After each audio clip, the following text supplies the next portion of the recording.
పక్షులు గూడు చూడండి ఏ విధంగా అల్లుకున్నాయో.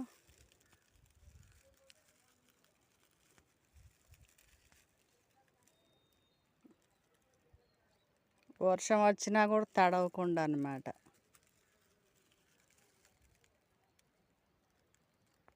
ఇక్కడ ఇంకో పక్షి ఇంకో విధంగా అల్లుకుందనమాట. అంటే ఒక్కొక్క జాతి పక్షులు ఒక్కో రకంగా తయారు చేస్తాయి అన్నమాట గూళ్ళు.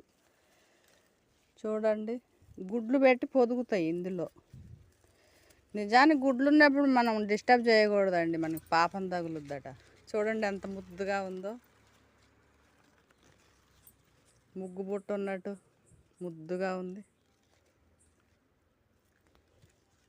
ఎక్కడుందో అక్కడ పెట్టేద్దాం.